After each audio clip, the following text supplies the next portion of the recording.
Panglima kerajaan mencabut pedangnya. Sementara pemuda ini segera maju menyerang mereka berdua sehingga membuat pedang Katapa menjadi patah. Namun Katapa berhasil memojokkan si pemuda pada sebuah dahan pohon. Melihat kesempatan itu, pria ini mengambil sebuah batu dan hendak menghabisinya. Namun si pemuda berhasil mematahkan dahan itu dan berhasil menendang Katapa terjatuh. Kemudian pemuda ini segera mengejar pria tersebut sembari melemparkan dahan pohon dan mulai melampiaskan kemarahannya. Namun lagi-lagi Katapa datang membantu. Sementara si gadis telah datang bersama pasukan pejuangnya dan juga para prajurit kerajaan tiba di saat bersamaan, membuat pertempuran pun menjadi tak terelakkan lagi. Pemuda ini berhasil menjatuhkan Katapa. Namun melihat sebuah pedang pada kudanya, Katapa segera memanggil kudanya untuk segera datang. Menyadari hal itu, pemuda ini segera maju. Sementara Katapa yang telah berhasil meraih pedang tersebut, tapi dengan cepat pemuda ini segera mencabut pedang tersebut dan langsung mengejar serta untuk menghabisi pria itu. Membuat Katapa menjadi terkejut dan membuat semua orang yang menyaksikan menjadi terdiam melihat apa yang telah dilakukan oleh si pemuda. Hujan deras pun segera turun. Sementara Katapa berteriak marah dan meminta sebuah tombak kepada anak buahnya. Kemudian dirinya segera berlari maju untuk menyerang si pemuda. Namun ketika wajah si pemuda telah bersih dari tertutup lumpur,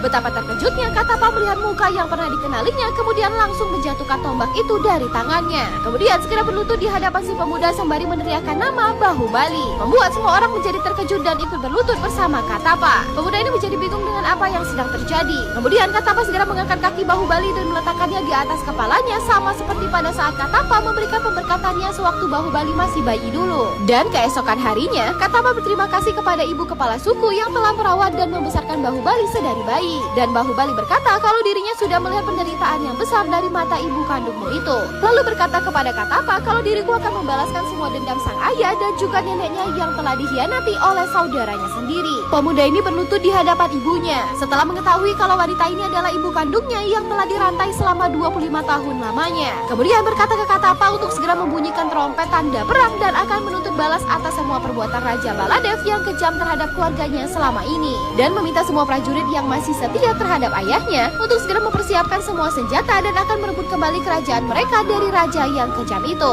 Lalu berkata kalau cucu dari Ratu Sivagami dan Jauga putra dari Amendra Bahubali kini telah kembali dan dirinya adalah seorang Mahendra Bahubali. Semua rakyat pun berdatangan dan memberikan restu kepadanya. Para pengikutnya berkata kalau saat ini kerajaan telah memiliki senjata yang kuat dan sulit untuk dikalahkan. Namun Bahubali berkata, meminta rakyatnya untuk menjadi tangan mereka sebagai senjata lalu membakar semangat mereka agar tidak pantang menyerah. Lalu mencabut pedangnya dan diikuti semua para prajuritnya. Sementara di istana Mahispati, Raja Baladev menjadi sangat marah mengetahui kalau wanita yang telah dirantainya selama ini sudah tak berada lagi di istananya. Membuat emosinya kembali memuncak dan ingin wanita itu ditangkap kembali dan dirantai di dalam istananya. Jangan lupa follow agar tak ketinggalan part selanjutnya.